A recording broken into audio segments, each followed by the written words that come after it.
is Democracy Now!, democracynow.org, The War and Peace Report. I'm Amy Goodman. And I'm Aaron Maté. Welcome to our listeners and viewers. Well, we begin with the Capitol Hill showdown over the $85 billion across-the-board budget cuts taking effect this Friday. The White House and analysts fear the so-called sequester could jeopardize hundreds of thousands of jobs. While Republicans and Democrats largely agree the cuts are ill-advised, they are far from reaching any sort of agreement. President Obama wants Republicans to end tax breaks, mostly for the wealthy. Republicans are insisting government spending be cut first.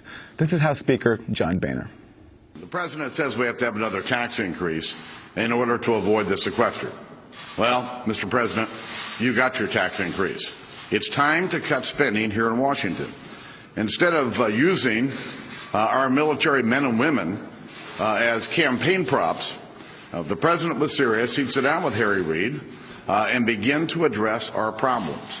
The House has acted twice. We shouldn't have to act a third time before the Senate begins to do their work. Today, President Obama plans to travel to a major military community in Newport News, Virginia, to highlight the impact of Pentagon cuts on a shipbuilding facility. On Monday, Obama urged a gathering of governors to push Congress into action to avert the looming sequester showdown. Now, these impacts will not all be felt on day one, but rest assured the uncertainty is already having an effect. Companies are preparing layoff notices. Families are preparing to cut back on expenses. And the longer these cuts are in place, the bigger the impact will become. So, while you are in town, I hope that you speak with your congressional delegation and remind them in no uncertain terms exactly what is at stake and exactly who is at risk. Because here's the thing, these cuts do not have to happen. Congress can turn them off any time with just a little bit of compromise. Well, joining us now are two guests who've uncovered how billionaire investors such as Pete Peterson have helped reshape the national debate on economy, the debt, and social spending. Between 2007 and 2011, Peterson personally contributed nearly $500 million to his Peter G. Peterson Foundation to push for Congress to cut Social Security, Medicare, and Medicaid while providing tax breaks for corporations and the wealthy. Peterson served as Secretary of Commerce under Richard Nixon and went on to serve as chair and CEO of Lehman Brothers. He co-founded the private equity firm, the Blackstone Group. Joining us from Madison, Wisconsin is John Nichols, The Nation magazine's political correspondent. His latest piece is The Austerity Agenda, an Electoral Loser. It's part of a major expose based on a new website called Pete Peterson Pyramid. Lisa Graves of the Center for Media and Democracy is editor of the site, which links billionaires like Peterson to the campaign to fix the debt. We welcome you both to Democracy Now! John Nichols, why don't you lay out who Pete Peterson is and how he fits into this picture of sequester that we look like we're about to see by the end of the week? Sure. Pete Peterson is an old-school, moderate Republican. He's not some sort of hardline conservative. He's a very expensive suit, private jet, mineral water kind of guy. And he has been obsessed for a number of years with restructuring the U.S. economy, and particularly restructuring U.S. fiscal policy. This is an important thing to understand. Pete Peterson and the people around him do not want, or are, I would suggest, particularly interested in fixing the debt or dealing with deficits. What they're really interested in is taking advantage of a moment when the United States is looking at these issues to establish a very different approach to a host of issues. And at the core of this is changing the way that we look at retirement in this country, definitely undermining Social Security, Medicare, and Medicaid, changing those earned benefit programs into something very different than what they've been and something far less reliable, but also making an awfully lot of other cuts in programs that serve the great mass of Americans, while at the same time continuing and even advancing the tax breaks for billionaires and corporations that have helped to make Pete Peterson a very, very wealthy man. He's sold this idea to around 125 other CEOs and very wealthy people. They've all chipped in a whole bunch of money, millions and millions, perhaps as much as $60 million for the current campaign, to this Fix the Debt group. And this Fix the Debt group is the primary proponent in the United States today of austerity. They want to, quote-unquote, cut our way to progress, as President Obama suggested. But in reality, it's cutting the way toward progress for them and cutting the way toward a real hard hit for the average working American and potentially a slowing of the economy that begins with the sequester but does not end there. Well, let's turn to Pete Peterson in his own words. This is from a video posted on the YouTube page of his foundation. We live in a society of special interests of various kinds. The organizations that are lobbying for expanding benefits and making the problems worse are unbelievably powerful. But who's representing you? And why don't you then get organized in young organizations? And I've had a dream. And my little dream is that one day there'll be 100,000 young people and their parents parading in Washington saying, I'm madder than hell and I don't intend to take it anymore. That's billionaire Pete Peterson talking about his dream of a revolt in favor of austerity. Lisa Graves, you've come up with the Peterson Pyramid. That's right. Our team at the Center for Media and Democracy has worked hard to expose the conflicts of interest by a number of the people who are leaders of the Fix the Debt operation. When Pete Peterson talks about the bevy of special interests in Washington, he's one of them. And he's helped seed an organization that's filled with special interests. And so what we've done at petersonpyramid.org is document that. So we talk about how Erskine Bowles, who's famous for the Bowles-Simpson plan, which is another version of the austerity plan, how he's on the board of Morgan Stanley and gets paid over $300,000 a year for a couple hours of work on that board, how he's been paid over $600,000 on the board of Facebook, which recently had a huge tax giveaway. And so that's just one example. That's the tip of the iceberg, and we document it on our site because the people of the United States need to know that this is sort of a Pied Piper operation by Pete Peterson and his buddies to try to claim that the real crisis is the debt, when in fact the real crisis is our economy and the lack of focus on jobs. And as Dean Baker, the great economist, said, you can't cut your way to prosperity. And in fact, it's like saying when the house is on fire, stop putting so much water on the fire to put it out. Tell us more about who Pete Peterson is, Lisa Graves, and also, have they responded? Has he or his organization responded to Peterson's pyramid, what you have just laid out? Well, I think Pete Peterson has an unhealthy obsession with Social Security. And, you know, as a man who's never actually going to really need it, but most Americans, in fact, do need Social Security. One of the things you see with the Pete Peterson organizations that he has seeded or created over time is this obsession with Social Security. In fact, Social Security is solvent. It's solvent for at least the next 20 years. It's more solvent than you or I or probably anyone who's watching this show. And yet they want to make sure that cuts to Social Security, changes to Social Security, the retirement age, and the benefits having those decrease over time as people age is part of a so-called balanced deal or a package. But that's a terrible idea.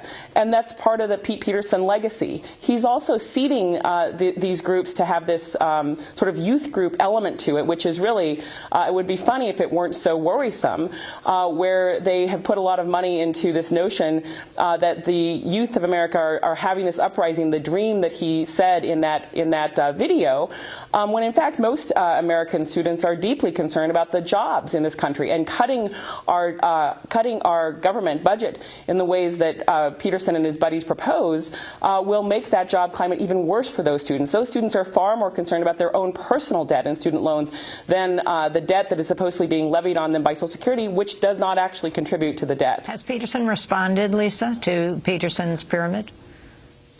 Fix the Debt's communications director has responded. He called our office to claim that their organization never claimed that they were trying to raise $60 million. He said, their vice president of communications said that they were trying to raise any amount, not just $60 million. I pointed out we had it on their letterhead, in fact, that they were marking out a campaign worth $60 million to push these issues this year. He basically said that wasn't true. we've got it on paper. I said, that's why we don't really quote the press secretaries, because they're not obligated to tell the truth. We've got the documentary evidence. And so they push back a little bit, but quite frankly, we have the goods on them. And that's why this material is just streaming through the internet to show these conflicts of interest, to show the Democrats who are former members of Congress who've left and cashed out and work as lobbyists for some of these big firms, to show the Republicans that continue to do the bidding of some of the big firms that they've joined since leaving office, to show the conflicts of some of these huge firms that are part of Fix the Debt who have a negative tax rate, not 35% like you or me, not 20%, not 10%, not 5%, but a negative tax rate. And on top of that, like which we ones? Show how many of these firms are underfunding their pension programs. Like which ones? Oh, sure. So we have documented how General Electric is one of those firms that has had a negative tax rate. A number of the firms that are part of the Fix the Debt operation have negative tax rates. We've got about a dozen of them that we document on the site, including major defense contractor General Electric. We have other firms that we have documented are underfunding their pension programs, and we also show how much how well they're funding their CEO pensions while underfunding their worker pensions, and pushing this operation of Fix the Debt, which is trying to underfund every other American's retirement, basically pension program through Social Security. Isn't the head of GE President Obama's job czar? Yes, that is in fact the case. And so, we do think that this is a huge, important part of this expose, is to show how this bipartisan pitch from these guys, from these CEOs, and from Democrats and Republicans is unfortunately not a grand bargain, but really a grand swindle. Well, Lisa, speaking of bipartisan, of course, we have the Simpson-Bowles Commission. In December, former Wyoming Senator Alan Simpson went on The Daily Show with Jon Stewart to discuss his budget proposal. Our corporate tax rate is the highest in the world, and so... But not actually. Well, 36% is where we're at. What we did, we took away all of these tax expenditures, all of these deductions, all of this stuff. This is just earmarks by any other name, and it's spending by any other name. And it's at $1.1 trillion a year. And only 20% of the American people use 80% of the stuff in that tax code. Does that give you the wake-up call of who's gimmying the system? Right. Okay. But see, that brings up an interesting point. And so we got rid of all of that, and we say, now give the American people from 0 to 70 grand, they pay 8%. From 70 grand to 210,000, they pay 14. Everything over that, 23. Take the corporate rate to 26 from 36 and not tax them twice when they bring it back. And when they bring it back, the Democrats, as Erskine says, a Democrat, the Democrats will say, well, they'll just use it for dividends and to buy stock. And he said, well, hell, at least they'll be using it in the United States of America instead of sticking it over there and leaving it. That was former Senator Alan Simpson of the Simpson-Bowles Commission speaking on The Daily Show in December. John Nichols, if you could talk about Alan Simpson and the Simpson-Bowles Commission and how they fit into this campaign to fix the debt. Sure. I think the best way for folks to understand the Simpson-Bowles Commission is that it is a classic example of how, if you have wealthy people behind you, you can fail miserably and still continue to be at the center of the debate. The Simpson-Bowles Commission was established by President Obama with the purpose of coming up with some debt and deficit solution ideas. I think it was a bad idea from the start, and I think it was an example of President Obama bowing to arguments of the Austerity caucus, if you will, in Washington, which includes both Democrats and Republicans. But they were put in charge of this. They came up with a plan. It was such an unpopular and unappealing plan that the commission itself did not recommend its report. Only Simpson and Bowles came out with their proposal. Then they tried to peddle it in Congress. They could only find 38 members of the House who would actually vote for their ideas. Then they went out into the November elections. They actually started endorsing candidates. The candidates that Simpson and Bowles endorsed, not only did they lose, but often you could tie the defeats of the candidates they endorsed to the fact that they were linked to Simpson and Bowles. So if you want to see an example of two figures in American politics, career political types, who have been absolutely rejected by the American people, it's Simpson and Bowles. And yet, interestingly enough, they're back at the center of the debate, getting huge amounts of media coverage now.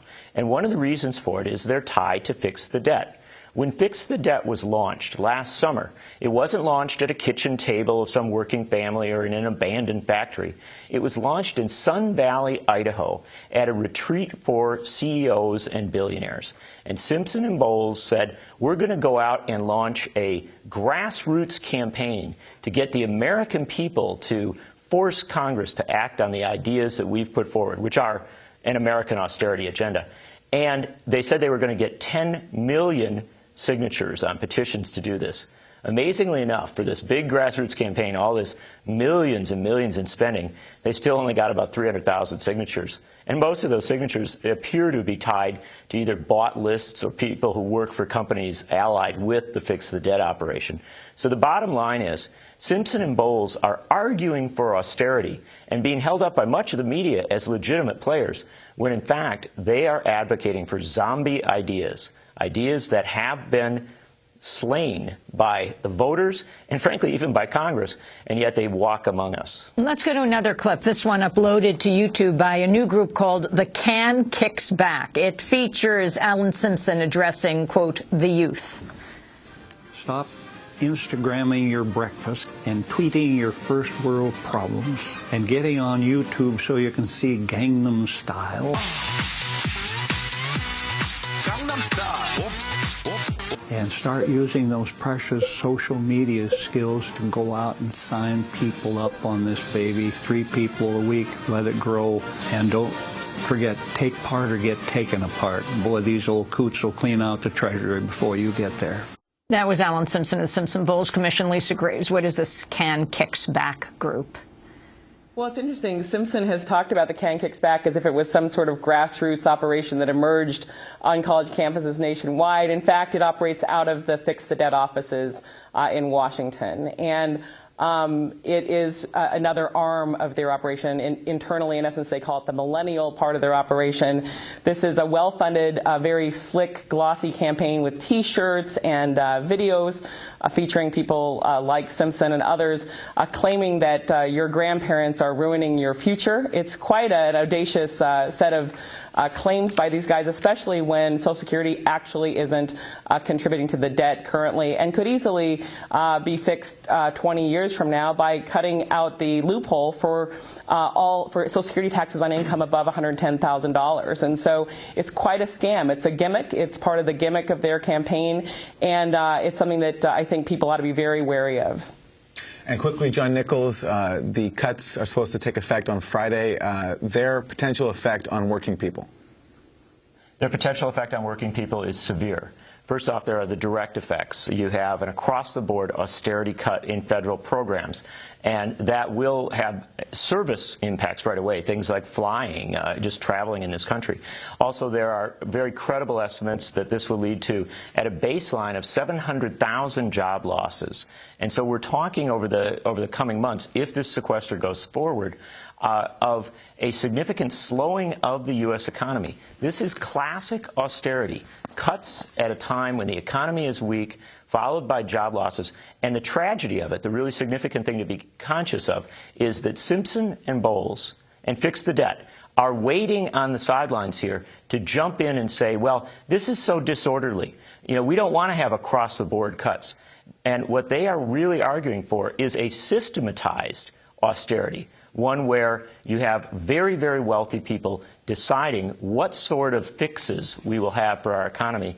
And at the end of the day, invariably, the fix will be to lower their tax rates while at the same time taking deep cuts out of the earned benefit programs that Americans desperately need. We're going to leave it there, but we're going to continue to follow this, of course. John Nichols, political writer for The Nation. His latest piece for The Nation is The Austerity Agenda, an Electoral Loser. And thanks to Lisa Graves, Executive Director of the Center for Media Democracy and editor of Pete Peterson Pyramid, a new website that connects the dots between billionaire Pete Peterson and the campaign to fix the debt campaign. The website is petersonpyramid.org. This is Democracy Now! Thanks so much for watching this report from Democracy Now!, your daily independent global news hour. We don't accept advertising or corporate funding, but rather rely on donations from viewers like you. Please make your contribution by visiting democracynow.org. We need your support today to keep bringing you this hard-hitting, in-depth reporting.